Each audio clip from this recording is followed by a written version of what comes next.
पिछले 1 अगस्त को माननीय उच्चतम न्यायालय ने SC/ST आरक्षण को लेकर जो निर्णय दिया था, वो निर्णय के खिलाफ यह भारत बंद का आंदोलन है। सच देखा जाए तो अनुसूचित जाति जमाती को जो आरक्षण भारतीय संविधान के तहत दिया गया, वो आरक्षण को किसी भी प्रकार का उसमें उपवर्गीकरण करना, क्रीमी लेयर लगाना, ऐसी कोई बातें उसमें थी ही नहीं। और देश में जब संविधान बदलाव की भाषा बोली जा रही है, ऐसे में इस प्रकार का निर्णय आकर आरक्षण में बदलाव करने का जो निर्णय आया है, वो निश्चित रूप से कहीं तो भी अनुसूचित जाति जमाती के लोगों को उनमें फूट डालो और राज करो, ऐसी भूमिका केंद्र सरकार की, भारतीय जनता पार्टी की और आरएसएस की रही है।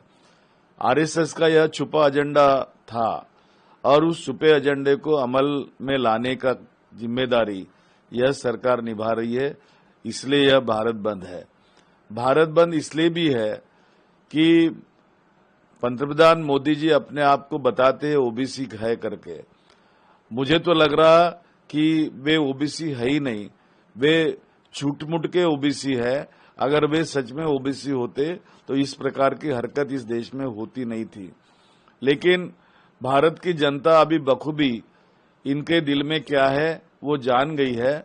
इसलिए आज भारत बंद में लाखों की संख्या में देश में लोग सड़कों पर उतरेंगे, इस घटना का, इस निर्णय का निषेध करेंगे और माननीय राष्ट्रपति महोदया को गुहार लगाएंगे कि इस निर्णय को बदलाव करने के लिए तुरंत कोशिश करे।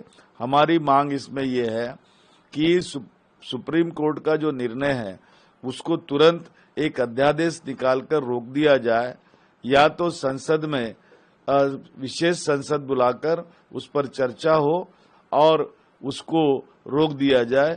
इस प्रकार की गुहार हम इस आंदोलन के माध्यम से माननीय राष्ट्रपति महोदया को और सरकार को लगाने वाले हैं। आज की भारत बंद में कांग्रेस पार्टी शामिल है। विषय यह कोई कांग्रेस पार्टी का नहीं है या किसी एक पार्टी का नहीं है। आपने देखा होगा कि इस देश के अंदर पहली बार पिछले 10 साल में भारतीय जनता पार्टी और मोदी सरकार ये बैकफुट पर आ गई है। चाहे वो वक्फ बोर्ड का कानून हो, चाहे किसानों की बात हो, चाहे लैटरल एंट्री जो आरक्षण से संबंधित है कि यूपीएससी की परीक्षा दिए बगैर आईएएस आईपीएस कोई हो नहीं सकता, लेकिन इस सरकार ने वहां पर भी जगह निकालकर उसे भी लैटरल एंट्री के तौर पे यानी बाहर से भर्ती कराने का काम किया था, जिसमें किसी भी प्रकार का आरक्षण नहीं था। उस पर कल यह सरकार पीछे हट गई है।